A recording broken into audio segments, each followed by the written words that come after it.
One morning in New York, four men, Michael McManus, Todd Hockney, Fred Fenster, and Dean Keaton, are arrested by a team led by CBP agent Dave Cugin. Before they are taken away, Keaton calmly tells his partners not to worry and leaves them with his girlfriend, Edie, to continue their conversation. At the police station, the four men are joined by a fifth man, Verbal Kint, who walks with a limp and has a reserved demeanor. Each man is asked to read a sentence aloud as part of a lineup connected to a truck hijacking that occurred the previous night. The truck had been filled with stripped gun parts. The only witness, the driver, heard the hijacker's voice but never saw his face. Though skeptical, the men go along with the process. Later, each man is taken to individual interrogation rooms. Fenster and McManus are seasoned hijackers working together. Hockney specializes in explosives.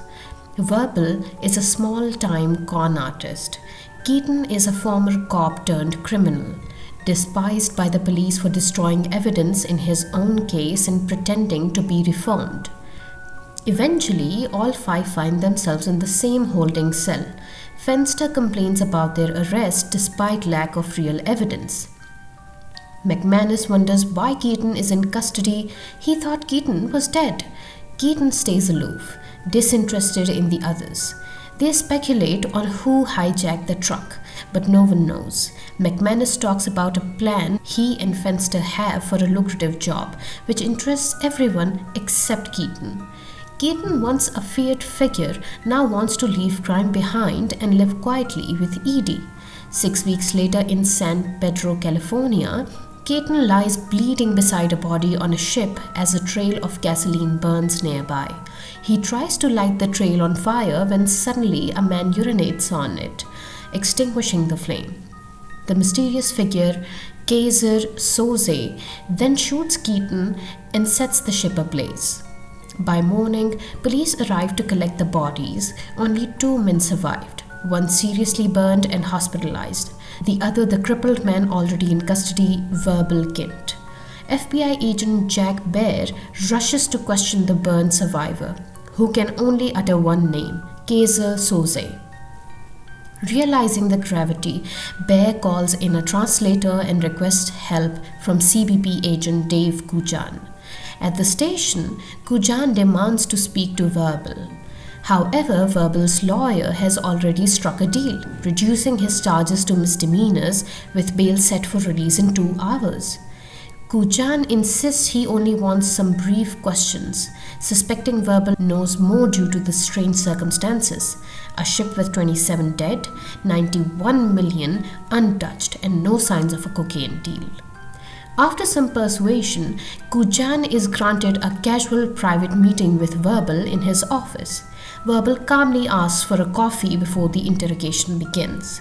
Cugin immediately asks if Keaton is really dead, but Verbal evades, talking about the quality of Guatemalan coffee and asking for a cigarette instead. Frustrated, Cugin raises his voice, threatening to expose Verbal if he doesn't cooperate. Cornered, Verbal starts telling his story.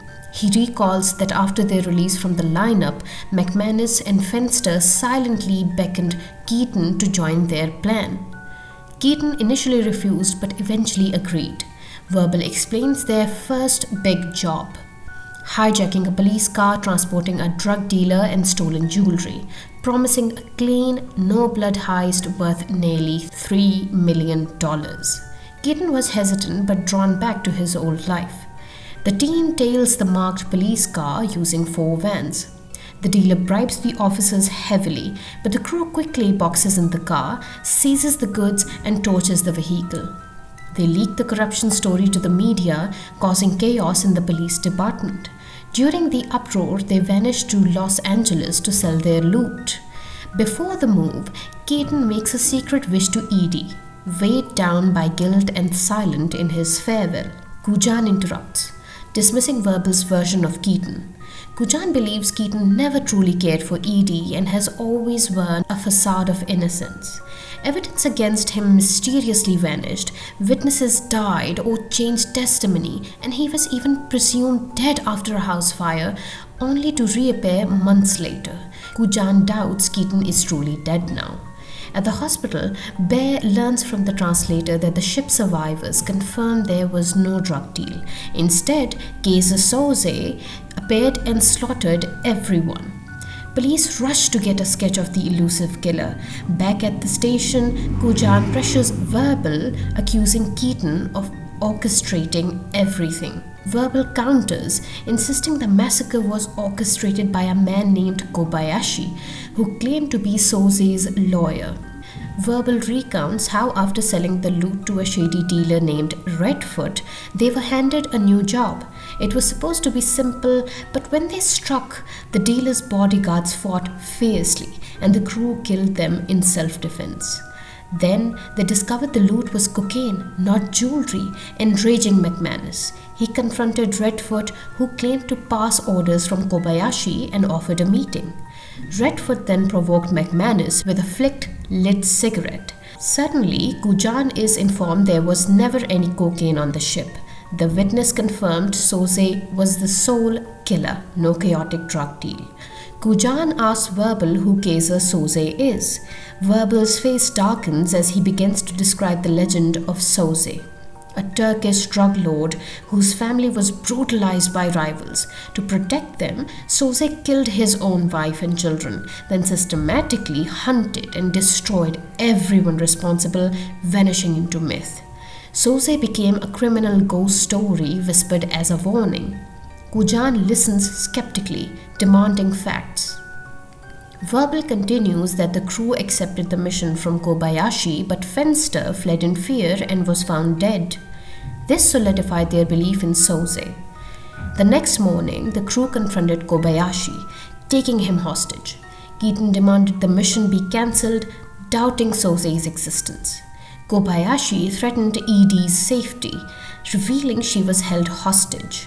Forced, the crew agreed to continue the mission. That night, the job began with McManus as sniper, Hockney handling explosives, Keaton leading the assault with Verbal staying back due to his limp. Keaton infiltrates the target with ease. Explosions erupt, McManus picks off targets with precision, clearing the way. But the hits go wrong and Hockney is killed by Söze himself. Keaton and McManus realize there's no deal, only bodies. In the ship's safe room, the Argentinian mob boss who could identify Söze is executed by Söze. McManus is stabbed fatally. Söze shoots Keaton from above, cold and unemotional. He finishes Keaton and sets the ship on fire. Verbal claims he witnessed Keaton's death but never saw Söze's face. Bear confirms the Argentinian boss's death and connection to Edie. He realizes the Hungarians were trafficking the Argentinian to the Turkish mafia, seeking revenge and Söze's identity. Söze manipulated Verbal's team to eliminate all witnesses. Kujan suspects Keaton was Söze all along. Explaining his leadership and uncanny survival, Verbal was merely a pawn. Kujan confronts Verbal, who admits the police car heist was Keaton's idea. Kujan delivers grim news. Edie was found murdered. Verbal refuses to turn informant and calmly leaves. Outside, a sketch of Söze's face arrives. It's Verbal's. Now one of the best scenes in the history of cinema happens. Verbal's limp disappears as he walks away and slips into a waiting car. Kujan realizes too late he's been deceived. The driver is Verbal's real lawyer. The car speeds away, leaving Kujan and police stunned.